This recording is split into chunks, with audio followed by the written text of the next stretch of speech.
This channel does not promote any violence, harmful, or illegal activities. All content provided by this channel is meant for an educational and information purpose only.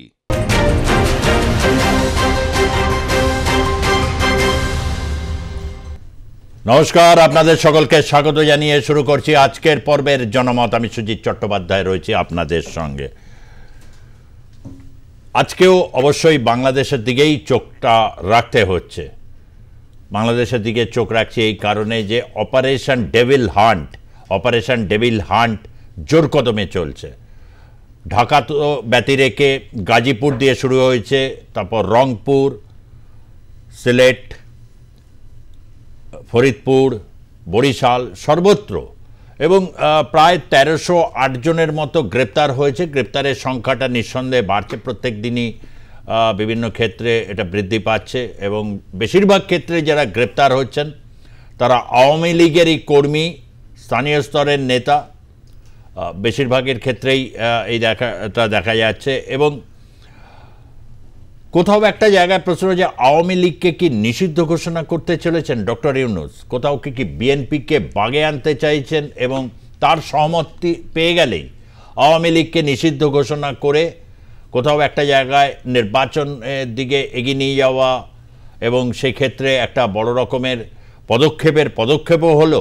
Awami লীগের বিরুদ্ধে পদক্ষেপের ফলে doctor ইউনূসের তার জনপ্রিয়তাটাকেও তিনি অক্ষুণ্ণ রাখার চেষ্টা করছেন।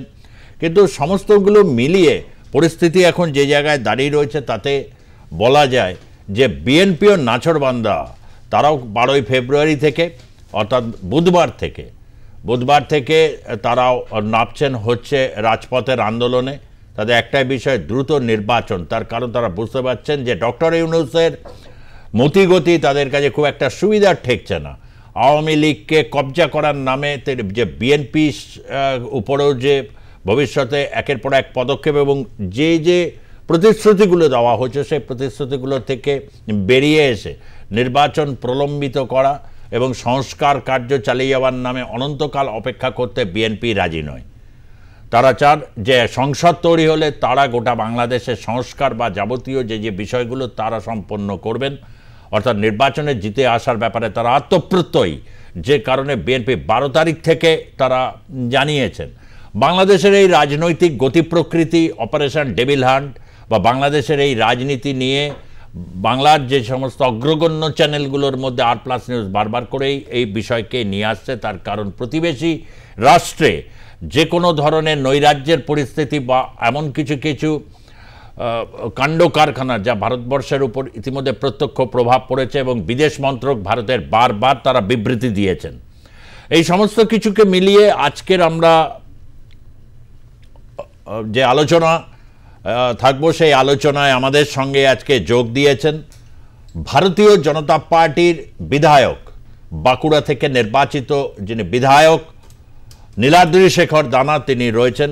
নীলাদ্রি শেখর দানা ভারতীয় জনতা পার্টির উল্লেখযোগ্য বিধায়ক। বিধানসভার অধিবেশন আজ থেকে, বাজেট অধিবেশন যেহেতু শুরু হয়েছে এবং বুধবার দিনই পশ্চিমবঙ্গ বিধানসভায় বাজেট পেশ হবে, অত্যন্ত গুরুত্বপূর্ণ এবারের বাজেট।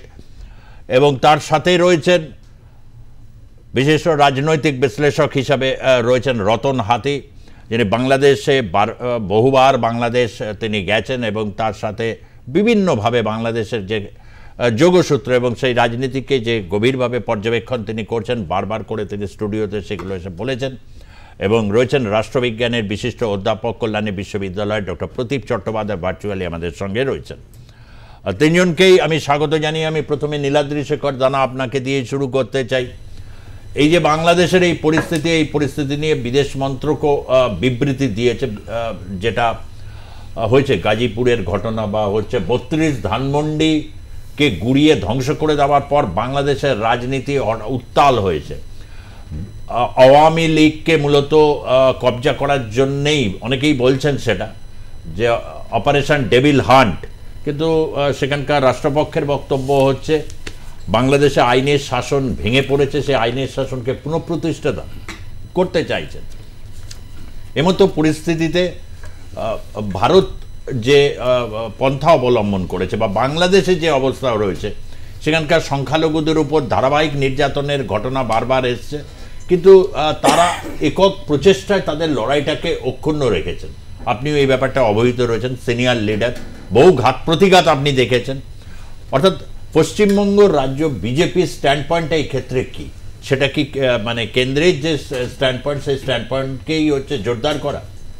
দেখুন, যখন বাংলাদেশের সরকার প্রতিষ্ঠিত হয়, বাংলাদেশে গণতন্ত্র প্রতিষ্ঠিত হয়, সেদিন থেকে আজ অবধি যদি আমরা ইতিহাসের প্রেক্ষাপটটা একটু লক্ষ্য করে দেখি, যে for the between difference first and present, Sheikh Hasina যিনি আওয়ামী লীগের নেত্রী হিসাবে প্রতিষ্ঠিত হয়েছিলেন, আমার মনে হয় যে বাংলাদেশের আম আদমি অর্থাৎ সমস্ত বর্ণের মানুষ অনেকটা স্বস্তির নিঃশ্বাস ফেলেছিলেন যেদিন থেকে তার হাতে এসেছিল।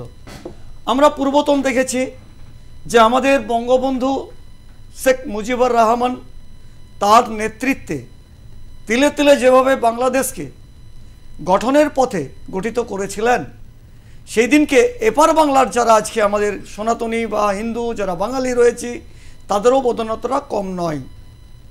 আমরা বেশ কিছুদিন পূর্বে ইতিহাসটা যদি আমরা দেখি এবং কিছু কিছু গল্পের ছলে যেগুলো আমরা শুনে থেকেছি, বাংলাদেশ আমার খুব বেশি যাওয়ার সৌভাগ্য হয়নি, আমি একবারই গিয়েছিলাম আমার জীবনে।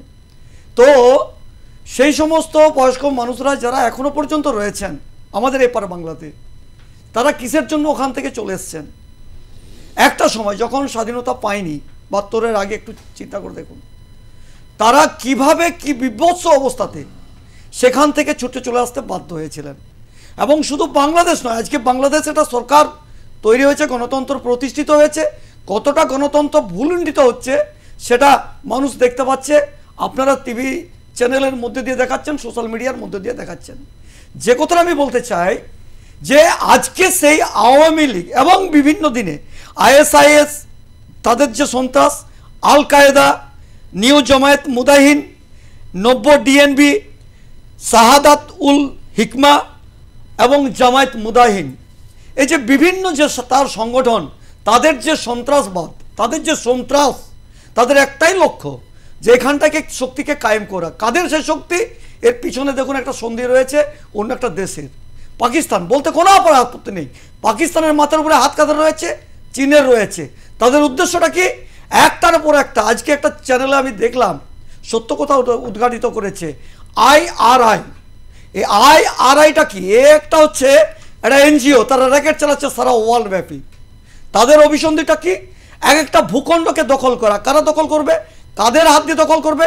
পার্শ্ববর্তী একটা দেশের মধ্য দিয়ে। সেই দেশের কাছ থেকে অধিগ্রহণ কারা করবে? যারা আজকে একটা শক্তিতে উঠে এসেছে সারা ওয়ার্ল্ডের মধ্যে দিয়ে। তাদের লক্ষ্য হচ্ছে কি না, আমেরিকাকে প্রতিঘাত করা, আমেরিকার শক্তিকে খর্ব করা। যদি আমরা দেখি তার যে ইনফ্রাস্ট্রাকচার, সেই ইনফ্রাস্ট্রাকচার আজকে ঠান্ডাভাবে এগিয়ে গিয়েছে ইউনুসের হাত ধরে। আজকে ইউনুস যেদিন থেকে সরকারে বসেছে, বসার কারণটা কোথায়? আজকে দেখুন ছাত্রদেরকে লেলি দেওয়া হয়েছে, কি বিভৎস অবস্থা। একজন মৃত লাশকে, সেখানে সনাতনী মৃত লাশকে পাগুলোকে উপর দিকে করে ব্রিজের উপরে ঝুলি দেওয়া হয়েছে। তার মানে কি? আতঙ্ক একটা তৈরি করে দেওয়া হয়েছে দিনের পর দিন। এবং এখানে যে সামনের যে নির্বাচন প্রক্রিয়া, সেই নির্বাচন প্রক্রিয়াটাকে যাতে আরও দীর্ঘায়িত করা যায়, ক্ষমতাকে দখল করে নেওয়া যায়, তার লক্ষ্য। সেই লক্ষ্যটা কিন্তু ইউনুসের নয়, ইউনুসের মাথার উপরে হাত রয়েছে, যার জন্য হাজার হাজার কোটি টাকা এখানে ঢালা হচ্ছে। আজকে যে সমস্ত বাংলাদেশিরা, সাধারণ মানুষ, গরিব মানুষ, তাদের পেটে অন্ন জুটছে না, তাদের আনাজ থেকে শুরু করে নিত্য প্রয়োজনীয় জিনিসের দাম হু হু করে বেড়ে যাচ্ছে, সেদিকটা লক্ষ্য নেই। লক্ষ্য হচ্ছে কোথায়? গদিটাকে লক্ষ্য করা। ইউনুস তার যে অর্থ আছে, তাকে যে অর্থ সাপ্লাই দিচ্ছে বিভিন্ন দেশের যারা উগ্রস্থানী যারা রয়েছে, তাদের যে মদত, সেটা কিন্তু আজকে সামনে তার রিপোর্ট এসে পড়ছে। এটাকে ভাবতে হবে। তাই ভারতীয় জনতা পার্টি এই সন্ত্রাসবাদের বিরুদ্ধে, ভারতীয় জনতা পার্টির বিশ্ববরণ্য নেতা নরেন্দ্র দামোদর দাস মোদী এই সন্ত্রাসবাদের বিরুদ্ধে আজকে আমাদের আমেরিকার প্রেসিডেন্ট, নবনির্বাচিত প্রেসিডেন্ট, তিনি আজকে মোদীকে বার্তা দিয়েছেন, মোদীকে কাছে ডাকছেন যে সারা বিশ্ব থেকে সন্ত্রাসকে নির্মূল করতে হবে, তাই ভারতীয় জনতা পার্টি সন্ত্রাসবাদের বিরুদ্ধে, তাই যেখানেই সন্ত্রাস হবে আমরা সেই দেশের বিরুদ্ধে কথা বলবো। মানে কথা বলবেন, কোনো এই মুহূর্তে ইমিডিয়েট কোনো অ্যাকশনের কোনো ব্যাপার নেই? দেখুন, অ্যাকশনের বিষয়টা তো আমাদের হাতে নয়, আমাদের একটা স্ট্রাকচার আছে, প্রত্যেকটা দেশের একটা স্ট্রাকচার আছে। আমাদের বিদেশ মন্ত্রী সেখানে থাকেন, সেই বিদেশ মন্ত্রী আমাদের সেই সমস্ত দেশের দূত হিসাবে কাজ করছেন। ভারতকে রক্ষা করার জন্য, ভারতের অখণ্ডতাকে রক্ষা করার জন্য তিনি সবসময় প্রয়াস, তিনি সেখানে মাথা লাগিয়েছেন। তাই আমাদের কোন দেশের কি হচ্ছে আমাদের দেখার সেটা খুব বেশি আমাদের বাধ্যবাধকতা নেই। আমরা একটাই দেখব যে ভারতবর্ষের 140 কোটি মানুষ মাথা উঁচু করে বাঁচবে, এই ভারতবর্ষের মৃত্তিকাকে মা বলে চিহ্নিত করবে, এটাই আমাদের কাছে হচ্ছে শ্রেয়। সেই পথে আগাচ্ছে নরেন্দ্র দামোদর দাস মোদী, সারা বিশ্বকে পথ দেখাবে, এটা আমি জোর দিয়ে বলতেই পারি। রতনবাবু, এই যে আওয়ামী লীগের এই যে 1308 জন এখনো গ্রেপ্তার হয়েছে, প্রত্যেক দিনই এরকম মানে বাড়ছে, 32 ধানমন্ডি গুড়িয়ে দেওয়ার পর আওয়ামী লীগ এখন তো দেওয়ালে পিঠ ঠেকে গেছে। দেওয়ালে পিঠ ঠেকে গেলে আর হচ্ছে তখন হয় মানে সিধিয়ে কেউ যায়, একেবারে চলে যায়, আর নাহলে প্রত্যাঘাতের দিকে এগোয়। গাজীপুরে একটা প্রত্যাঘাত হয়েছে, অনেকেই সেটা বলছেন, এবং যার ক্ষেত্রে খুব তড়িৎ গতিতে ডিসিশন হয়েছে অপারেশন ডেভিল হান্ট। এটা আওয়ামী লীগকে আরও, বিশেষ করে যে 20টা জেলায় আওয়ামী লীগের শক্তি আছে, গাজীপুর তার মধ্যে অন্যতম, রংপুর তার মধ্যে অন্যতম, এই সব জায়গাগুলো কিন্তু অপারেশন ডেভিল হান্ট চলছে। সেটুকুনি বিভিন্ন সূত্র মারফত যে সমস্ত খবরগুলো আছে, যে ছবিগুলো দেখতে পাচ্ছি, আপনার কি মনে হয় আওয়ামী লীগের, আপনি আওয়ামী লীগকে যেভাবে আর কি পর্যালোচনা বা বিশ্লেষণের মধ্যে আপনি রেখেছেন, এই জায়গা থেকে দাঁড়িয়ে আওয়ামী লীগ কীভাবে ঘুরে দাঁড়াবে বলে আপনি মনে করেন? আওয়ামী লীগ এর আগে অনেক কঠিন পরিস্থিতির মধ্যে দিয়ে গেছে এবং এর থেকেও খারাপ পরিস্থিতির মধ্যে দিয়ে গেছে। সেটা 1975 শেখ মুজিবুর রহমানের সঙ্গে পরিবারের সকলে যখন নিহত হয়, রেহেনা এবং হাসিনা বাইরে থাকার সুবাদে তারা দুজন বেঁচে যায়। পরবর্তীকালে 2001 সালে হাসিনা অ্যারেস্ট হয়, তখন জেলের মধ্যে তার উপর যে অত্যাচার হয় এবং আওয়ামী লীগ প্রচুর কর্মী মারা যায়, প্রচুর কর্মী জেলে যায়, এবং তারপরে আবার 2011-12 সালে আবার প্রতিকূল অবস্থার মধ্যে আওয়ামী লীগ পড়ে। এরপরে প্রাইম মিনিস্টার হাসিনার ওপর ব্লাস্ট ফায়ারিং হয় এবং সেই ফায়ারিংয়ে 18 জন মারা যায়, হাসিনা বেঁচে যান। তারপরে চট্টগ্রামে 21শে আগস্ট 2018-তে গ্রেনেড বিস্ফোরণ হয় এবং সেই গ্রেনেড বিস্ফোরণে হাসিনার কানে শ্রবণ শক্তি 80% নষ্ট হয়ে যায় এবং ও কানে এখন ঠিকমতোভাবে শুনতেও পায় না। এবং এই পরিস্থিতিতেও সে 28 জন মারা যায় এবং সে গড়গড়িয়ে হেঁটে গাড়িতে উঠে বেরিয়ে যায়। এবং পরবর্তীকালে এরকম প্রতিকূল অবস্থার মধ্যে বারবার পড়েছে এবং সেই কঠিন পরিস্থিতির মধ্যে দিয়ে আবার আওয়ামী লীগ তার জায়গায় ফিরে এসছে। এবং আমি এইটুকু জানি, আওয়ামী লীগে প্রচুর কূটনীতি সম্পন্ন ডিপ্লোম্যাটিক নেতা আছে। ছাত্রলীগ এবং যুবলীগে অনেক সুন্দর সংগঠক আছে, তার মধ্যে সাদ্দাম হোসেন অন্যতম, আরও আছে, অনেকেই আছে। এবং আওয়ামী লীগ যেভাবে প্রতিটা বুথে তার বাংলাদেশে তার অস্তিত্ব আছে, কোনো রাজনৈতিক দলের ওই রকমভাবে প্রত্যেকটা জায়গায় বুথ কমিটি নেই। বুথের কর্মীরাই তো নেতা তৈরি করে এবং বুথের কর্মীরাই হচ্ছে ডেডিকেটেড পার্টি ওয়ার্কার। সেটা একমাত্র আওয়ামী লীগেরই সারা বাংলাদেশ জুড়ে কোটি কোটি কর্মী আছে। অতএব আন্ডারগ্রাউন্ডে চলে যাবে, আন্ডারগ্রাউন্ডে চলে যাচ্ছে। এবং ব্যাপার হচ্ছে হাসিনা এবং আওয়ামী লীগ বাংলাদেশের রাজনীতিতে সবচেয়ে গুরুত্বপূর্ণ, এখানেই প্রমাণ করে দিচ্ছে ইউনূসের মাথার চিন্তার কারণ হচ্ছে শেখ হাসিনা এবং আওয়ামী লীগ এবং আওয়ামী লীগের নেতারা। এবং যত বেশি অত্যাচার, যত বেশি অ্যারেস্ট, যত বেশি খুন জখম, যত বেশি পরিমাণে শুরু হবে, তত তাড়াতাড়ি আওয়ামী লীগ তার নিজের ভিত আরও তৈরি করে নেবে এবং কত তাড়াতাড়ি আওয়ামী লীগ ব্যাক করতে পারবে। এটা হচ্ছে আমাদের আগের অভিজ্ঞতা থেকে আমরা এইটুকু বলতে পারি। আর আওয়ামী লীগ নতুন মোড়কে আসছে। আমি আগেও বলেছি, লতিফ সিদ্দিকী থেকে শুরু করে প্রাক্তন রাষ্ট্রপতি সাবের হোসেন চৌধুরী, সাজ্জাদ আছে, জয় আছে, এবং এই সব নেতাদের নিয়ে আওয়ামী লীগ নতুন মোড়কে আসছে। জনগণের আশীর্বাদ আওয়ামী লীগ পাবে, কারণ আওয়ামী লীগ হচ্ছে যে উন্নয়নটা হাসিনা বাংলাদেশে করেছে, 83 লক্ষ কোটি টাকার উন্নয়ন। আমাদের এশিয়া সার্কিটে চায়নার পর র্যাপিড গ্রোথ ডেভেলপমেন্টে বাংলাদেশ 2 নম্বরে ছিল।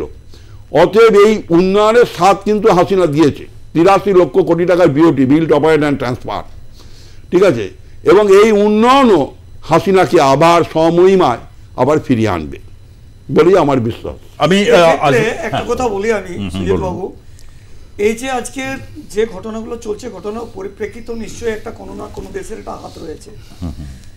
আজকে দেখুন, এই যে আমাদের আখাই চীন যেটা বলছি আমরা, যে এলাকা আকসাই চীন রয়েছে, অরুণাচল প্রদেশ রয়েছে, আপনার হংকং, তাইওয়ান, যেটা চীনের আপত্তি বাংলাদেশের একটা মানচিত্র তৈরি করতে চাইছে, একের পর এক এই অংশগুলোকে জুড়ে একটা মানচিত্র তৈরি করতে চাইছে।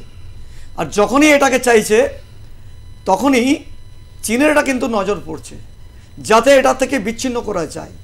আর যখন চীনের স্বার্থ, নিজের অভিসন্ধি তার শ্রেয় হচ্ছে না, অর্থাৎ তার অভিসন্ধি তার যখন মিটছে না, তখন কিন্তু এই নজরগুলো পড়ছে। আগামী দিন যেটা আমাদের বলছেন আমাদের রতনবাবু, আমি সহমত পোষণ করছি নিশ্চিতভাবেই আওয়ামী লীগের হয়ে। তো এটা কিন্তু মাথায় রাখতে হবে যে এই যে আজকে আমাদের ইউনূস, তার যে অধ্যত্ব, আমি জানি না তাকে কিভাবে শান্তির পুরস্কার দেওয়া হয়েছে। আমার মনে হয় যে এই ইউনূস সরকার দেখতে পাবেন কিছুদিনের মধ্যে উনার ব্যক্তিগত অবস্থা কোথায় গিয়ে দাঁড়ায়, কোন দেশে গিয়ে উনি স্থান পাবেন না। গুরুত্বপূর্ণ যে খবরটা আজকে যেটা রয়েছে, আমি এই ব্যাপারটা নিয়ে প্রদীপ বাবুর কাছে আসি। আপনিও নিশ্চয়ই এতক্ষণে অবহিত হয়েছেন যে শেখ হাসিনা যে অভিযোগটা করেছিলেন যে একটা ষড়যন্ত্র হচ্ছে, এবং এই ষড়যন্ত্রের দিকে তিনি অবশ্য আঙুল তুলেছিলেন আমেরিকার দিকে, সেন্ট মার্টিন নিয়ে তিনি অভিযোগ করেছিলেন। আজকে আমেরিকার স্টেট ডিপার্টমেন্টের প্রাক্তন কর্তা মাইক বেঞ্চ মার্কিন দেশের সাংবাদিক টকার কার্লসনের সঙ্গে যে সাক্ষাৎকার দিয়েছেন, সেখানে তিনি এটা বলেছেন যে এটা কোনো স্বতঃস্ফূর্ত আন্দোলন ছিল না, দীর্ঘ 6 বছর ধরে প্ল্যান করে উৎখাত করা হয়েছে শেখ হাসিনাকে। মাইক বেঞ্চ যেটা জানিয়েছেন, আমেরিকা শেখ হাসিনাকে পছন্দ করতো না, তাই 3 বারের বেশি জয় প্রধানমন্ত্রীর কুর্সিতে বসা এইসব নিয়ে পছন্দ ছিল না। এবং এর সাথে এটাও তিনি উল্লেখ করেছেন এতটা নৈরাজ্যের দিকে এগোবে এটা আগাম অনুমান তারা করতে ব্যর্থ হয়েছে আমেরিকান স্টেট ডিপার্টমেন্ট। আজকেই এটা টকার কার্লসন সাংবাদিক, তার সাথে যে মাইক পেন্স, তিনি এই সাক্ষাৎকারটা দিয়েছেন। তাহলে 2 আর 2 4 না 5 বলবো ডক্টর প্রদীপ চট্টোপাধ্যায়? না, 5 বলার দরকার নেই, 9-6 বলতে পারেন, কারণ বাংলাদেশে সবকিছু 9-6 হয়ে যাচ্ছে। রাজনৈতিক সংস্কৃতি এবং রাজনৈতিক কৃষ্টি কোনো অব্যবস্থা চূড়ান্ত। ফলে বাংলাদেশ এখন যে জায়গায় রয়েছে, সে জায়গায় বাংলাদেশ কি করে এসেছে এই বিশ্লেষণের আর দরকার নেই, যে কে কাদের ইন্টেলিজেন্স ব্যর্থ হয়েছে, বুঝতে ব্যর্থ হয়েছে, এই বিশ্লেষণের থেকে এখন বেরোতে হবে। এখন দরকার যে বাংলাদেশকে স্বাভাবিক অবস্থায় কিভাবে ফিরিয়ে আনা যায়, এবং তার জন্য বিশ্বের শক্তিধর জাতিরাষ্ট্রগুলো কি করছে, কি বার্তা দিচ্ছে। আপনি আঞ্চলিক শক্তি হিসাবে ভারতবর্ষ গণতান্ত্রিক একটি জাতিরাষ্ট্র ব্যবস্থা, তারা উদারনৈতিক মনোভাবাপন্ন সম্পন্ন এবং আঞ্চলিক শান্তির পক্ষে। তো এই জায়গায় আজকে ভারতবর্ষ নিজ উদ্যোগে মার্কিন যুক্তরাষ্ট্র বা সম্মিলিত জাতিপুঞ্জ এদেরকে দিয়ে কোনো ইউনিট সরকারের কাছে কোনো কঠোর বার্তা দেওয়া কেন হচ্ছে না, এইটাই একটা বড় প্রশ্ন। তার কারণ যতক্ষণ না আন্তর্জাতিক চাপ সৃষ্টি হবে, এই ধরপাকড় দিয়ে শুরু হয়ে আরো অব্যবস্থার দিকে বাংলাদেশ যাবে। পরে কবে আওয়ামী লীগ আসবে, নতুন শক্তিতে ফিরবে, আমরা প্রত্যেকেই চাই বাংলাদেশে শান্তি প্রতিষ্ঠা হোক, কিন্তু তাই জন্য আমরা একটা প্রতিবেশী, একটা বৃহৎ শক্তি যারা বিশ্ব শক্তি হতে চাইছে, আমরা কি এখন এটা বসে বসে দেখব? এইটা একটা ভারতের ভূমিকাটা এখন খুবই গুরুত্বপূর্ণ। আমার তো মনে হয় যে যেরকম ভাবে নভেম্বর মাসে বিক্রম মিশ্রিকে পাঠানো হয়েছিল যে দৌত্য হিসাবে কথাবার্তা, আমার মনে হয় আরেকটা ডিপ্লোম্যাটিক মিশন খুব দ্রুততার সাথে বাংলাদেশে যাওয়া হোক। এবং বাংলাদেশ যে অবিরাম এই চাপ সৃষ্টি করছে ভারতের ওপর, যে ভারত কেন শেখ হাসিনাকে সেখানে রেখে রাজনৈতিক কথাবার্তা বলতে দিচ্ছে, আমার মনে হয় এই চাপটা ভারত যে নিচ্ছে না সেটা স্পষ্ট করে বাংলাদেশকে বুঝিয়ে দেওয়া দরকার যে বাংলাদেশের এই ধরনের প্রশ্নের মুখে ভারত অস্বস্তিতে নেই। দ্বিতীয় যে কাজটা একই সাথে করতে হবে সেটা হচ্ছে আমাদের যে সীমান্ত রয়েছে সেই সীমান্ত সুরক্ষা আরো শক্তিশালী করতে হবে। এই মুহূর্তে এটা দরকার। বলা আছে প্রতিবাবু, আমি একটু আপনাকে থামাচ্ছি। এই যে প্রতিবাবু, এর আজ প্রতিবাবু আমি একটু আপনাকে একটু থামাচ্ছি 1 মিনিট। ভারতবর্ষ যে চিন্তা ভাবনা করছে না, চুপচাপ বসে রয়েছে, এটা ভাববেন না যে ভারতবর্ষ হাত গুটিয়ে বসে আছে। এটা বিশ্বের কাছে একটা বার্তা দিতে চাইছে ভারতবর্ষ, এটুকু জেনে থাকুন। মোদিজি এত ঠুনকো ভাবে নয়, তিনি যেভাবে আজকে মুখে কুলু পেটে বসে রয়েছেন, এটা ভাববেন না যে বাংলাদেশের সনাতনীদের জন্য বুকে ব্যথা লাগছে না। বাংলাদেশ এত ঠুনকো রাজনীতি করে না কোনোভাবেই। যেটা চাইছে ইউনূস সরকার, পাকিস্তানের অভিসন্ধি, চীনের যে অভিসন্ধি, সেই পায়ে পা মেলাবে না, এটুকু জেনে থাকুন। আপনারা জানেন কারগিলের যুদ্ধ কিভাবে ভিতরে ঢুকে গর্তের ভিতর থেকে তুলে নিয়ে আসা হয়েছে। আগামী দিন বাংলাদেশকে 5 মিনিট সময় লাগবে না, 5 মিনিট সময় লাগবে না, এটুকু বলতে চাই প্রদীপ বাবু। অতএব মোদিজি ঠুনকো রাজনীতি করে না, তার একটা স্ট্রাকচার আছে। না না, ঠুনকো রাজনীতির প্রসঙ্গ সীমান্তে গত সব যখন ঝামেলা হচ্ছিল, রাজ্য বিজেপি সীমান্তে দাঁড়িয়ে আন্দোলন করেছিলেন, বার্তা দিয়েছিলেন বাংলাদেশ। আরে ওদের বাংলা ইউনুসের এখন পেটের কিছু হেলিকপ্টার আছে আর কতগুলো ওই অ্যালুমিনিয়ামের খোলা আছে, সেটা নিয়ে ওরা যুদ্ধ করতে আসবে। ঠিক আছে, 5 মিনিট নরেন্দ্র দামোদর দাস মোদির একটা আন্দোলনে 5 মিনিটে ধূলিসাৎ হয়ে যাবে। ওকে ওকে ওকে ওকে ওকে হ্যাঁ প্রদীপ বাবু, এই যে ঘটনাটার মধ্যে সেন্ট মার্টিনের কথা বলেছিলেন, এগুলো আসছে এবং প্রচুর এনজিও এবং সেগুলোকে স্বেচ্ছাসেবী সংগঠনগুলোকে কাজে লাগিয়েছিল যে, এবং সেটাই কিন্তু মাইক বেঞ্চ কিন্তু এই জায়গাটাকেও তিনি উল্লেখ করেছেন, মানে জায়গাটায়। অর্থাৎ এই যে স্বতঃস্ফূর্ততা না, একটা 2018 থেকে ক্রমান্বয়িক পর্যায়ে কোথাও একটা বিএনপিকে এখন অনেকটা আবার বিএনপির এই যে তৎপরতা, সেই জায়গাটা আবার ডক্টর ইউনূস পিছিয়ে দিতে চাইছেন। তিনিও পরিস্থিতির সুযোগ নিতে চাইছেন যে একটা সরকারকে ফেলা গেছে এইভাবে, এবার যদি এটাকে দীর্ঘায়িত করা যায় তাহলে আগামী সময় কি বিএনপিকে রাজপথে তারা 12 তারিখ থেকে যাবে বলছে। অর্থাৎ কোথাও আর কি এই জায়গাটা, কিন্তু তার আগেই সাক্ষাৎকারটা বেরিয়ে অনেক হিসেব নিকেশ এদিক ওদিক করে মানে হয়ে যাচ্ছে। তো দেখুন, একটা জিনিস পরিষ্কার যে গত 2018 থেকে যদি এই চক্রান্ত বাংলাদেশের মাটিতে বা বিদেশ থেকে করা হয়, তাহলে প্রাথমিক ব্যর্থতা হাসিনা সরকারের। হাসিনা সরকারও তো এটা আজ করতে পারেন। হাসিনা সরকার যদি এটা আজ করতেন তাহলে তাকে ট্যাকেলও করতে পারতেন। ফলে বহির্শক্তি ভারত বা মার্কিন যুক্তরাষ্ট্র তাদের ইন্টেলিজেন্স ব্যর্থ থেকে হাসিনা তো মানুষের পালস বা তার লোকদের পালস বুঝতে ব্যর্থ হচ্ছেন যে এত বড় একটা আন্দোলন হতে চলেছে। এবং সেন্ট মার্টিনের ওপরে তো চীন এবং মার্কিন যুক্তরাষ্ট্র উভয়ের নজর আছে। ফলে আজকে ভূ রাজনৈতিক যে প্রেক্ষাপট, সেই জায়গা থেকেই আমি বারবার বলছি যে এইখানে আজকে ভারতের যে শক্তি, সেই শক্তিটা বলিষ্ঠভাবে বাংলাদেশের সামনে বার্তা রাখতে হবে। এবং ভারতের বলিষ্ঠতা নিয়ে অনেকেই এই প্রশ্নটা মানে করছেন যে ওখানে ধারাবাহিকভাবে, দেখুন অন্য খারাপ অর্থে নেবেন না, ধরুন সংখ্যালঘু নির্যাতন, সংখ্যালঘু হত্যা বিভিন্ন ক্ষেত্রে হলে এটা একটা ভারতবর্ষের রাজনীতিকেও খুব গরম করে দেয়, এই ব্যাপারে কোনো সন্দেহ নেই। তার কারণ হচ্ছে এখানে যেহেতু একটা আপনাদের ঘোষিত একটা হিন্দু রাষ্ট্র সেখানে রয়েছে, কিন্তু ভারতের যে শক্তি সেখানে কার্যকরী পদক্ষেপ, কার্যকরী শব্দটা ব্যবহার করেছে। কার্যকরী পদক্ষেপের মধ্যে আপনাদের দলনেতা এবং তার নেতৃত্বে অনেক বিধায়করাও ছিলেন যারা হচ্ছে বিভিন্ন বর্ডারগুলোতে গিয়ে যে পণ্যগুলো, কিন্তু তারপরে পণ্য পাঠানো বা এগুলো জারি রয়েছে। এই জায়গা থেকে দাঁড়িয়ে কোথাও কি মনে হয় কার্যকরী পদক্ষেপ আরও কিছু হতে পারত, যা হয়তো এখনো পর্যন্ত ভারত সরকার ইমপ্লিমেন্ট করতে চাইছে না? দেখুন, যেটা আপনি বলতে চাইছেন আমি প্রথমেই বলবো, প্রত্যেকটা দেশের নিজস্ব একটা তার সত্তা রয়েছে।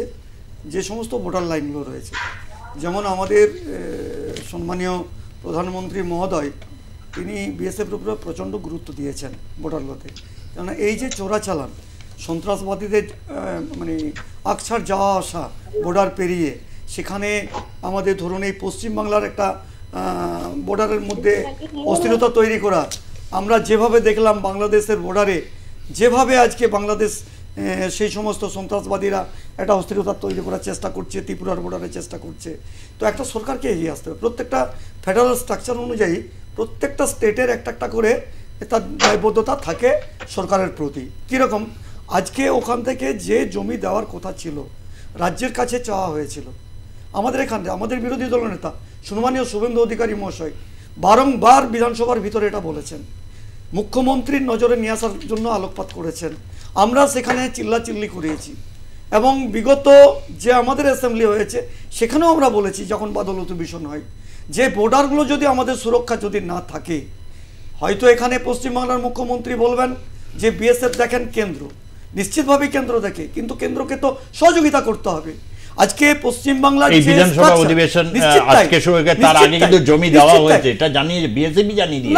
না জমি যেটা দেওয়ার দরকার আজকে বিশেষ করে মালদা নদিয়াতে ডিসপিউট ছিল সেটা দিয়েছে। বিএসএফ এর যেভাবে সেখানে বিচরণ ক্ষেত্রের একটা দরকার আছে, তারা সেখানে সমস্ত উন্নত প্রযুক্তির যন্ত্র সরঞ্জাম ট্রেন তৈরি করা, তার যে জমির দরকার আছে সেই ভূখণ্ডটা তো দিতে হবে প্রত্যেকটি স্টেটকে।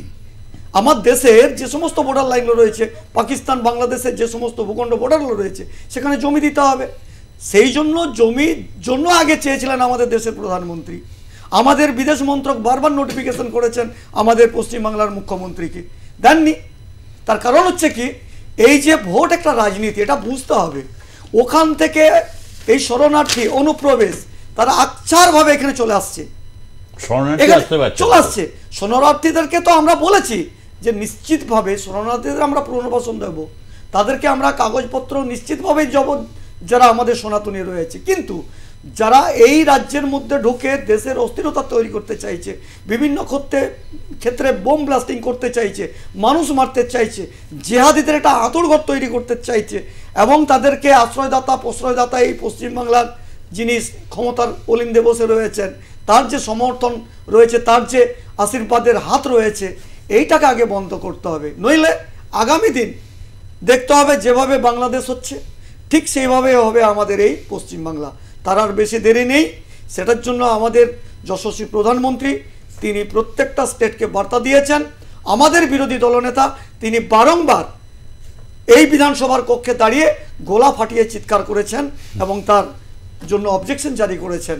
এইটুকুই আমরা ভারতীয় জনতা পার্টির থেকে চাই যে আমাদের রাজ্যের মানুষ যেন সুষ্ঠুভাবে থাকতে পারে, সেখানে কোন ধর্মের মানুষ কোন বর্ণের মানুষ রয়েছে। আমি একটু আসবো হচ্ছে যে যখন আপনি বলছিলেন যে আগামী দিনে মানে আশাবাদী, ঠিক সেই সময় দাঁড়িয়ে হচ্ছে মার্কিন স্টেট ডিপার্টমেন্টের এই যে বক্তব্য, যে যেখানে শেখ হাসিনা সেই বক্তব্যকে অনেকটাই কিন্তু মানে সাপোর্ট মানে দিচ্ছে, তাহলে কি এই যে ঘটনা ক্রম যেভাবে এগোচ্ছে আগামী সময়টায় আর খুব সময়টায় কিন্তু এই গ্রেপ্তার বা এগুলো এটা অনেকটাই কি একটা আমরা বলবো যে এটা থেকে একটা কি নাটক তৈরি করার চেষ্টা করছেন? জনগণের যেটুকু আওয়ামী বিরোধিতার একটা পরিবেশ রয়েছে সেটা দীর্ঘদিন ধরে রয়েছে বলেই খুব সংগঠিতভাবে 18 থেকে বলছে যে এই ব্যাপারটা চলছে এবং 24-এ এসে এই জায়গাটা একটা ম্যাচুরিটি পায়, চরমভাবে ম্যাচুরিটি পায় এবং এইটা আগামী সময়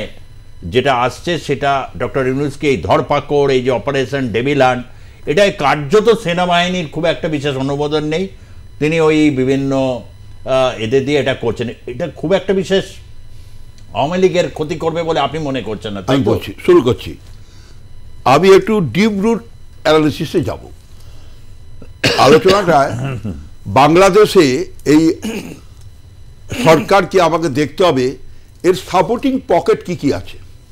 কি সাপোর্টিং পকেট? প্রথম কথা হচ্ছে পাকিস্তানের মেন সাপোর্টিং কান্ট্রি আইএসআই এদের হেল্প করছে এবং ওরা স্বাধীন গণতান্ত্রিক সার্বভৌম বাংলাদেশকে, ধর্মনিরপেক্ষ বাংলাদেশকে ওরা পূর্ব পাকিস্তান করতে চায়, সেটা কোনোদিনই পারবে না। হ্যাঁ, মেন পাকিস্তান আজকের আফগান পাক বর্ডারে খাইবারে সে তালিবানি আটাকে বিধ্বস্ত, বালুচিস্তান সিন্ধু প্রদেশে স্বাধীনতার যুদ্ধ শুরু হয়ে গেছে, পাক অধিকৃত কাশ্মীরে মানুষ স্বাধীনতার যুদ্ধ চাইছে। পাকিস্তান আগামী দিন বিশ্ব মানচিত্রে আরো ছোট হয়ে যাবে। আমাদের ইউনাইটেড নেশনে ভারতীয় প্রতিনিধি আসল ফাইট সন্ত্রাসবাদী দেশ হিসাবে ওটা ঘোষণা করা, ইউনাইটেড নেশনে ভারতীয় প্রতিনিধি এটা উচিত যার জোরালো দাবি আমি আমার তরফ থেকে চ্যানেলের মাধ্যমে রাখছি, ভারত সরকারের যে অ্যাম্বাসেডার আছে ইউনাইটেড নেশনে, সে অন্তত ইউনাইটেড নেশনের সিকিউরিটি অ্যাসেম্বলি জেনারেল অ্যাসেম্বলিতে সে জোরদার লড়াই করে পাকিস্তানকে যেন সন্ত্রাসবাদী রাষ্ট্র ঘোষণা করে, তাহলে আরও এর ফেটগুলো বন্ধ হয়ে যাবে G20 কান্ট্রি। আচ্ছা, এটা একটা সাইড গেল। এবার কথা হচ্ছে আরাকান স্টেট, এখানে এরা মোটামুটি টেকনাফ এসে মংডু একদম কক্সবাজার অবধি এরা পৌঁছে গেছে। একদিকে এইরকম পেশার বাংলাদেশের টেকনাফ মানে লাস্ট মায়ানমার বর্ডার, ওদিকে পাকিস্তানের খাইবারে, এদিকে বালুচিস্তান, এদিকে সিন্ধু, এদিকে পাক অধিকৃত কাশ্মীর। পাকিস্তানও ডিস্টার্ব, বাংলাদেশের ইউনূস সরকারও ডিস্টার্ব তার নিজের বর্ডার নিয়ে। এছাড়া এটা তো একটা আছে। আর আরেকটা কথা বলি, চীন এখন আন্তর্জাতিক স্তরে ভারতের স্ট্যান্ডকে সাপোর্ট করছে। এবার কারণ হচ্ছে, আপনি অদ্ভুত কথা বলছেন, কেন বলছেন? রাশিয়া বামডানের বিরোধ আছে, রাশিয়া কখনো চায় না চীন 1 নম্বর লার্জার ইকোনমি হোক, কিন্তু কমিউনিস্ট কান্ট্রি তাকে কন্ট্রোল করছে।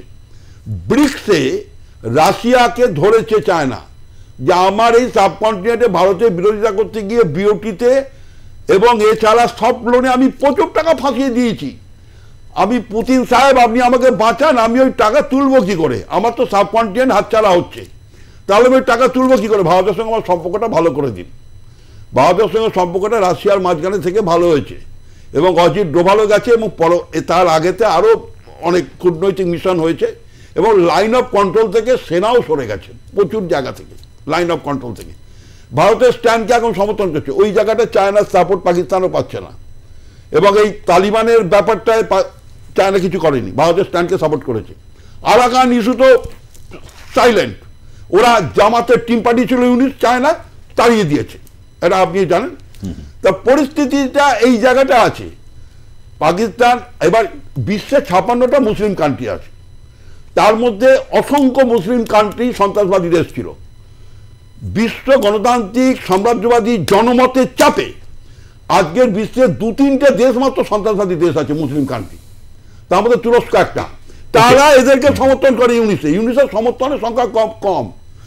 ও বাঁচার আন্তর্জাতিক সমর্থন এই 6 মাসের মধ্যে কুড়োতে বা বিভিন্নভাবে সেটাতে ব্যর্থ হয়েছেন। প্রদীপবাবু, আপনি এই যে জায়গা থেকে এখানে চীনের প্রসঙ্গ আসছে, আমেরিকার প্রসঙ্গ প্রথম থেকে এই জায়গাগুলো থেকে আসছে, বাংলাদেশে এখন যা পরিস্থিতি দেখুন, বাস্তবিক প্রকৃত অর্থে একটা বড় শক্তি যেমন এখানে বিএনপি একটা বড় স্টেক হোল্ডার, তারা তাদের ইয়েটা কেন তারা অগ্রাহ্য করবে? এবং হচ্ছে জামাত ইসলামী, এরকম কি কোনো আপনার মানে শোনা যাচ্ছে? আমার কাছে এরকম অনেকে শুনছি যে জামাত ইসলামের ভেতরেও অনেকগুলো যে সমস্ত ইসলামিক বিভিন্ন জোট রয়েছে, প্রচুর মতের দ্বন্দ্ব হচ্ছে এবং জামাতের যিনি আমির ডক্টর শফিকুর ইসলাম এরকমই বলছে যে এই রকম যদি পরিস্থিতি হয় বাংলাদেশ গৃহযুদ্ধের দিকে এগোবে। আমার মনে হয় কি সেই জায়গাটার আগেই কি একটা বড় কিছু ইন্টারভেন হবেন, নাকি তড়িঘড়ি নির্বাচনের ডাক দিতে পারেন ডক্টর ইউনূস?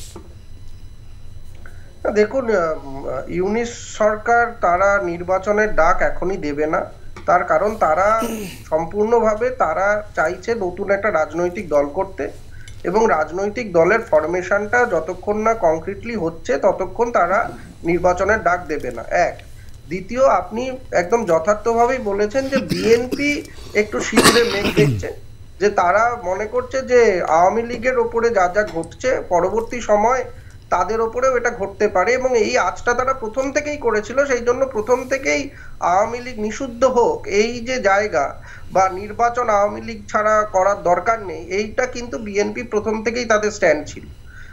এবং থার্ড যেটা বলছেন যে মতানৈক্য তো প্রবলভাবে রয়েছে, সেটা ইউনিস সরকারের মধ্যেই রয়েছে এবং ইউনিস সরকারের পরামর্শদাতা যারা রয়েছেন বিভিন্ন জায়গায় মন্ত্রকের, তাদের মধ্যেও এই ধানমন্ডি যে গুড়িয়ে দেওয়া হয়েছে, এইটা নিয়েই মূলত জামাত শিবিরের মধ্যেও একটা মতানৈক্য তৈরি হয়েছে, এই যে ধানমন্ডি গুড়িয়ে দেওয়া। কেন এটা হচ্ছে যে একেবারে তুনিরের শেষ অস্ত্র তারা প্রয়োগ করে দিয়েছে, এরপর আর কি বা থাকতে পারে? না, আমি সেটাই বলছি যে এটার মাধ্যমে অন্তত ইউনিট সরকারের মধ্যেই একটা অন্তর্দ্বন্দ্ব রয়েছে যে এই স্টেপটা না নিলেই হয়তো ভালো হতো, তার কারণ এর পরে তাদের আর মানুষের সামনে যাওয়ার জায়গা নেই। অ্যাজ আ পলিটিক্যাল ফোর্স আপনি হিস্ট্রিকে যদি ধূলিসাৎ করে দেন, ইতিহাসকে, এবং ইতিহাসের একটা অংশকে আপনি ধূলিসাৎ করে অন্য আরেকটা অংশের সঙ্গে নিজেকে জুড়তে চান, তাহলে কিন্তু একটা অসুবিধা রয়েছে, মানুষের সামনে তারা যেতে পারবেন। আমি এখানে প্রসঙ্গে একটা কথা একটু বলছি আগের আলোচনার সূত্র ধরে, সেটা হচ্ছে যে আমাদের যে সীমান্ত সমস্যা সেটা কিন্তু শুধুমাত্র কি পশ্চিমবঙ্গের সঙ্গে বাংলাদেশের যে বর্ডার সেটাই অসুরক্ষিত, নাকি আসাম, ত্রিপুরা এগুলোতেও অসুবিধা রয়েছে? এইটা একটা বড় প্রশ্ন, জানার বিষয় আমাদের সবার, যে পশ্চিমবঙ্গ জমি দিচ্ছে না কিন্তু ত্রিপুরা বা আসামে সেখানের সেই বর্ডারগুলো বাংলাদেশের সঙ্গে খুব সুরক্ষিত হয়ে গেছে, এইটা একটা জানার জায়গা। আর দ্বিতীয় হচ্ছে যে আজকে যদি কোনো রাজ্য সরকার ধরুন রাজনৈতিক কারণে কেন্দ্রীয় সরকারের সঙ্গে এই ব্যাপারে অনীহা দেখায়, তাহলে আজকে প্রযুক্তির যুগে আমরা কি লেজার টেকনোলজি ব্যবহার করে কোনো সীমান্ত সুরক্ষিত করতে পারি না? যে জমি দেওয়া নেওয়া এগুলো তো অনেক শুনছি যে রাজনৈতিক চাপানুতো, কিন্তু মানুষকে সুরক্ষিত করার জন্য আরো বেশি বাজেট সীমান্ত সুরক্ষায় দিয়ে বাজেট বরাদ্দ, লেজার টেকনোলজি যেখানে জমির দরকার হয় না, দূর থেকেই আমি কন্ট্রোল করতে পারি, এই ধরনের কোনো ব্যবস্থা কি আগামী দিনে ভারত সরকার নিতে পারে? আসাম এবং ত্রিপুরার ক্ষেত্রে যে প্রশ্নটা হলো, মানে সেখানে কি খুব টাফ না, এখন যে নতুন টেকনোলজিতে যেভাবে নিয়ে এসেছেন, আমি লাস্টের কথাতে প্রদীপবাবু যেটা বললেন যে টেকনোলজি এমন একটা জায়গায় তৈরি করে নিয়ে আসছে আমাদের দেশের যে সমস্ত সামরিক বিভাগ রয়েছে সেখানে কয়েক হাজার কিলোমিটার দূর থেকে আমরা শত্রুপক্ষকে আঘাত আনতে পারবো। আজকে এই ঘটনা দেখুন, একের পর এক যে আঘাত নিয়ে এসেছে ভারতের বর্ডারে সেনাদের উপরে, আজকেই 1200 জনকে খতম করেছে, আজকে হিসাব বরাবর করেছে, শুরু হয়েছে। যেভাবে আজকে ইউনূস একের পর এক পদক্ষেপ নিয়ে ছাত্র সংগঠন থেকে শুরু করে তাদের সেনাদেরকে শুরু করে পায়ের উপরে পা দিয়ে আগাতে চাইছিল, সারা বিশ্বের কাছে বার্তা দিতে চাইছিল আমাদের দেশের প্রধানমন্ত্রী, সারা বিশ্ব দেখুক যে এরা কিভাবে পায়ের উপরে পা দিয়ে ঝগড়া করতে পারে। আজকে তার উত্তর দেওয়ার দিন শুরু হয়ে গেছে। আজকে খুঁজে বেড়ানো হচ্ছে নির্দেশ দিল কে, সেনা বিভাগকে। নির্দেশ আর সময় লাগে না, এটা যখন স্ট্রাকচার তৈরি হয়ে যায়, পরিবেশ তৈরি করে দেয়, সেই পরিবেশের পরিপ্রেক্ষিতে আজকে 12 জনকে একদম হিসেব বরাবর করে দেওয়া হয়েছে। আগামী দিন আমাদের দেশ চুপ করে থাকবে না। সনাতনীদের উপরে যদি কোনো আঘাত নেমে আসে, তার পাল্টা আঘাত তাদেরকে মানে এখনো কিন্তু ধারাবাহিকভাবে সনাতনীদের উপর বিভিন্ন ক্ষেত্রে, বিশেষ করে যা সম্পত্তি লুট হয়েছে, যা হয়েছে বিভিন্ন রকম, কিছুদিন আগেই গতকালই আমরা দেখালাম সেখানে একজন অনশনে বসেছে, হিন্দু, বৌদ্ধ, খ্রিস্টান, যে তাদের 8 দফা দাবি, সেই 8 দফা দাবি কিন্তু এখনো হয়নি। আপনারা পশ্চিমবঙ্গ বিজেপির থেকে স্পেশালি বারবার করে দৃষ্টি আকর্ষণ করার চেষ্টা করেছেন কেন্দ্রীয় সরকারের, কারণ ভারতবর্ষের অন্যান্য দেশের সাথে রাজ্যগুলোর পশ্চিমবঙ্গের সাথে কিন্তু সেই জায়গাটা অনেক, এখানে অনেক দেওয়া নেওয়া হিসাবের অনেক অঙ্ক। না, পরিষ্কার একদম আমাদের যশস্বী প্রধানমন্ত্রী বলেই দিয়েছেন, তো বাটেঙ্গে তো কাটেঙ্গে, এক রহেঙ্গে তো সেফ রহেঙ্গে, এটা হচ্ছে আমাদের একদম মূল উক্তি। আমার দেশের যশস্বী প্রধানমন্ত্রী, আমাদের 140 কোটি মানুষের নিরাপত্তা আমার দেশের দেশনেতাকেই আমার নিতে হয়েছে, তার জবাব তাকে দিতে হচ্ছে। যদি কোনো একটা জায়গায় মাইনাস পয়েন্ট হয়, রেড়ে করে তাকে যখন তেড়ে পুড়ে লাগে, যার জন্য সেই জবাব দেওয়ার জন্য পাল্টা আজকে আমাদেরকে বের করতে হয়েছে যে দেশ এক রয়েঙ্গে তো সেফ রয়েঙ্গে, আর বাটেঙ্গে তো কাটেঙ্গে। না, আমার কথা হচ্ছে সেটা তো ভারতবর্ষের ক্ষেত্রে আপনারা রাজনৈতিক লাই। আমার কথা হচ্ছে যে বাংলাদেশে যখন উপর্যুপরি এই সংখ্যালঘুদের উপর হচ্ছে বা 8 দফা দাবির কোনো বিন্দুমাত্র মেনে না হয়নি, উপর তারপরেও রাজনীতি, সেখান থেকে দাঁড়িয়ে পশ্চিমবঙ্গ রাজ্য বিজেপি কি আলাদাভাবে আলাদা কোনো রেজলিউশনস কি আপনারা বিধানসভায় তোলার চেষ্টা করবেন? না, আমাদের তো বার্তা একদম পরিষ্কার, একদম বার্তা পরিষ্কার। যদি আপনি আমাকে দেখেন, আমি নিশ্চয়ই আপনাকে দেখব। এই দেশের মাটিতে আপনি থাকবেন, এইখানে আপনি প্রতিপালিত হবেন, আপনি পরিবারকে প্রতিপালিত করবেন, অথচ আমাদেরকে প্রত্যাঘাত করবেন, এটা তো মেনে নেওয়া যায় না। কতদিন আমরা এটা সহ্য করব? যার জন্য আমাদের একটাই কথা যে এখানে থাকতে গেলে মাথা নত করে থাকতে হবে, দেশ মাতৃকাকে মা বলে চিহ্নিত করতে হবে, কোনো ভেদাভেদ এখানে রাখা চলবে না। তবে আমি কিন্তু আসল প্রশ্নটার উত্তরটাকে কিন্তু আপনি দিতে চাইছেন না, ঘুরেই আছেন প্রদীপ বাবু। আমি সেটাই বলছিলাম যে নভেম্বর মাসে যখন সনাতনীদের উপরে হামলা চলছে তখন কিন্তু পশ্চিমবঙ্গের রাজ্য বিজেপি তারা সীমান্ত জায়গায় গিয়ে, আমাদের দিকে সীমান্তের জায়গায় গিয়ে তারা বসেছে, ওখানে কথা বলেছে, বার্তা দিয়েছে যে আমরা যথেষ্টভাবে ওখানকার সংখ্যালঘু হিন্দু ভাই বোনদের পাশে রয়েছে। কিন্তু সেই সময় কেন্দ্রীয় সরকারের তরফ থেকে একটু বোধহয় ডিলে হয়েছে ডিপ্লোম্যাটিক মিশন পাঠানো, এবং এই যে সম্প্রীতির বার্তা সেটা কেন্দ্রীয় সরকারের তরফ থেকে যখন আর্মি চিফ বলছেন যে বাংলাদেশের আর্মি চিফের সঙ্গে আমার রোজ কথা হচ্ছে, আমরা খুব ভালো যোগাযোগের মধ্যে রয়েছি, তাহলে তারা সেনাবাহিনীর তরফেও কেন বার্তা দিচ্ছে না যে এটাকে আপনারা প্রোটেক্ট করুন, এই অব্যবস্থা কেন চলবে? এবং তারপরেও যে চিন্ময় কৃষ্ণ দাস তাকে যে এতদিন ধরে হাজতে রাখা এবং ঢিলে করা, তার যে ঢিলেমি, এই যে আইনি জটিলতা তাকে বার করা নিয়ে, সেটা নিয়েও আমার কথা হচ্ছে যে আমরা যুদ্ধ তো চাইছি না, কেন্দ্রীয় সরকার যুদ্ধ চাইছে না, আমরা কেউই চাই না, কিন্তু কঠোর এবং বলিষ্ঠ বার্তা যেটা ভারতবর্ষ আজকে সারা বিশ্বে দিচ্ছে, G20 দিল্লি সামিটে দিয়েছে ইউক্রেন ওয়ার নিয়ে, তাহলে বাংলাদেশের পরিস্থিতি নিয়ে কেন ডে টু ডে, দরকার হলে প্রতিনিয়ত কেন তারা মানে কূটনৈতিক স্তরে বার্তা দেবে না? এইটাই আমার বক্তব্য। এবং শেষ করছি এটা বলে যে গত 20শে জানুয়ারি যখন ট্রাম্প ক্ষমতা এলেন, আপনার স্টুডিওতে বসেই আমরা আশা করছিলাম বোধহয় কিছু একটা ঘটতে চলেছে, তো ট্রাম্প তো আসার আগে 3বার বাংলাদেশ নিয়ে বাইট দিয়েছেন নির্বাচনের আগে, নির্বাচিত হওয়ার পরে এই যে 1 মাস, আজকে তারা বলছে ইন্টেলিজেন্স ফেলিওর, কিন্তু ট্রাম্পের থেকে যে সদর্থক বার্তা আশা করা হয়েছিল, যে কঠোর বার্তা, বলিষ্ঠ বার্তা, সেটা পেলাম না। ভারতবর্ষ থেকেও খুব একটা কিছু পাচ্ছি না। তাহলে আজকে বাংলাদেশের যারা সাধারণ ভাই বোনেরা আছে, যারা সংখ্যালঘু নিপীড়িত হচ্ছে, তারা কাদের দিকে তাকিয়ে থাকবে? নিশ্চিতভাবে এটা আমি বলে নিই একটু, যেটা বলেছেন আমি বলি একটু, রতনবাবু আমি একটু বলে নিই 1 মিনিট। যেটা নিয়ে আমাদের এলওপি আমাদের যে টিম নিয়ে গিয়েছিলাম আমরা বিধানসভার বিরোধী দল, আমরা সমস্ত বিধায়করা গিয়েছিলাম এবং সেই বর্ডারে গিয়ে আমরা যথারীতি আমরা একটা বার্তা দিয়েছি। কিন্তু একটা প্রত্যেকটি দেশের একটা স্ট্রাকচার থাকে, এই কূটনৈতিক দিকটা আমাদেরকে চিন্তা করতে হয়, আমাদের দেশের প্রধানমন্ত্রী সেটা চিন্তা করছেন।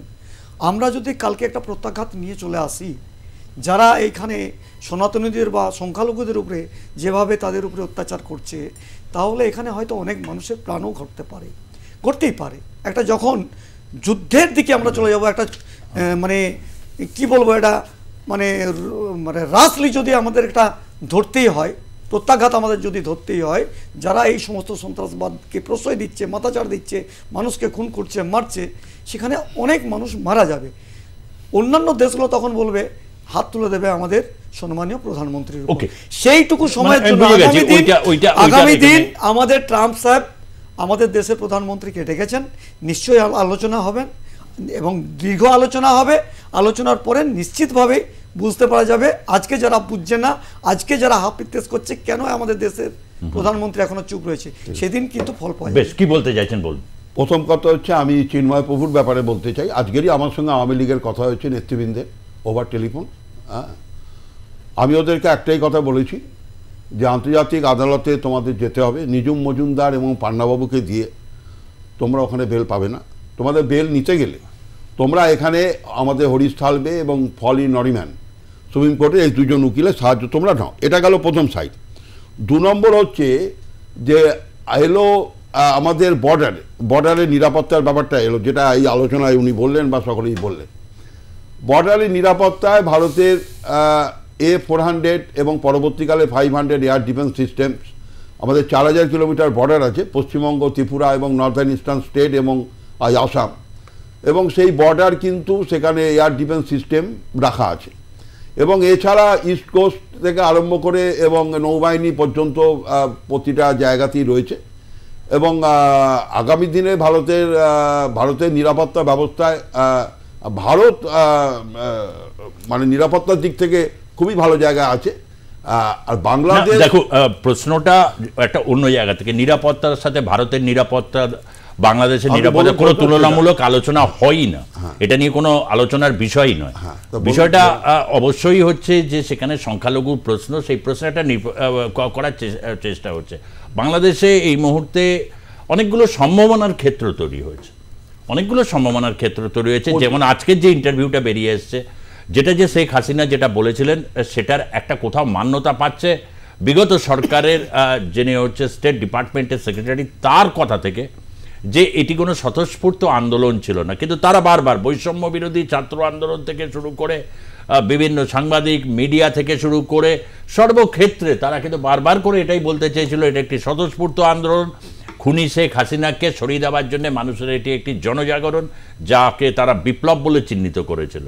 এরকম একটা জায়গা থেকে দাঁড়িয়ে যদি এখন এই পরিস্থিতি আসে, সকলেই একটা বিভিন্ন ডাইরেকশনের দিকে এগোচ্ছে। কেউ চাইছে নতুন দল, কেউ চাইছে বিএনপি চাইছে দ্রুত নির্বাচন, আওয়ামী লীগ কী করবে আওয়ামী লীগ ঈশ্বরই জানে, তার কারণ যে কটা এরকম ঘটনা ঘটেছে তারপরে যে নির্বাচন হয়েছে আওয়ামী লীগ হেরেছে, সে এটা বরাবর দেখা গেছে। ৭৫-এর সেই ঘটনার পর থেকে শুরু করে পরবর্তী বিএনপি যেভাবে তারা ক্রমশ জমি নিয়েছে, এই যে নতুন এই রাজনৈতিক দল, এই পরিপ্রেক্ষিতটাকে মাথায় রেখে আপনাকে মনে হয় যে আগামী সময় ভারতের জন্য তো কোনো অ্যাজ কোনো থ্রেট নেই, কোনো এরকম কোনো থ্রেট নেই, শুধুমাত্র একমাত্র যেটা হচ্ছে যে সংখ্যালঘুদের উপর ধারাবাহিক নির্যাতনটা এরপরেও বন্ধ হবে না, এটাও নিশ্চিত করা যায়, কারণ যে কোনো ঘটনাতেই তাদের উপর হয়।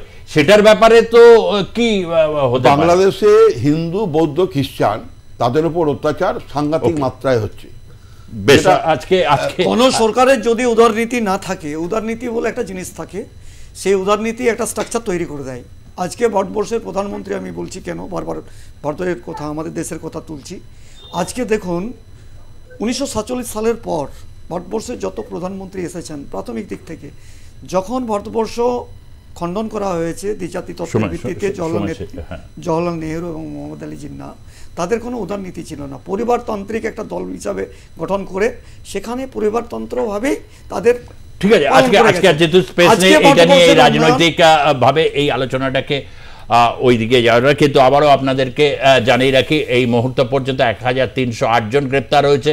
অপারেশন ডেভিল হান্ট যেটা চলছে, কিন্তু তার মধ্যে থেকে যে বিস্ফোরক সাক্ষাৎকার উঠে এসেছে তাতে অনেকটাই কিন্তু এই ব্যাপারটা যে একটা প্রতিক্রিয়া তৈরি হবে 32 ধানমন্ডির এই ঘটনার পর, এবং সেখানে এটাই উঠে বলা হচ্ছে যে এই ঘটনার পর যে এইরকম একটা বিভৎস নৈরাজ্যের চেহারা তৈরি হবে সেটা সম্পর্কে আগাম অনুমান বিভিন্ন গোয়েন্দা সংস্থাগুলো তারা ব্যর্থ হয়েছে। এখানেই যে বিভিন্নভাবে একটা দেশ বা যে রাজনীতির যে গতি প্রকৃতি তাকে অ্যান্টিসিপেট করার অনেকেই ফেলিয়ার হচ্ছেন, এটা বলা যায়। ফলে এই গতি প্রকৃতিকে ধরার জন্য আপনাদের অ্যাক্টিভ পার্টিসিপেশন দরকার, আপনারা বিভিন্নভাবে এটা জানান। তার কারণ হচ্ছে সামগ্রিকভাবে একটা ঐক্য তৈরি হতে পারলে এবং হচ্ছে একটা সাংস্কৃতিক ঐক্য যদি মিনিমাম তৈরি হয়, তাহলে এর থেকে বা ব্যবসা বাণিজ্যের পরিস্থিতি তৈরি করতে গেলে এই ধরনের ঘটনার উপরে এই নৈরাজ্যের এত বড় বহিঃপ্রকাশ ছিল বলেই দীর্ঘদিন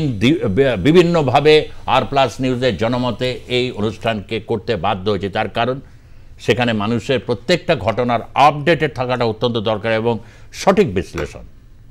আজকের মতো শেষ করছি, ধন্যবাদ জানাচ্ছি বিজেপি বিধায়ক বাঁকুড়া থেকে নির্বাচিত নীলাদ্রি শেখর দানা তাকে, এবং রতন হাতি রাজনৈতিক বিশ্লেষক আপনাকে, এবং অধ্যাপক ডক্টর প্রতীপ চট্টোপাধ্যায় আপনাকেও ধন্যবাদ। আপনাদেরকেও যারা দেখলেন আজকের পর্বের জনমত, দেখতে থাকুন আর+ নিউজ, সবার আগে সবার পাশে। ধন্যবাদ, নমস্কার।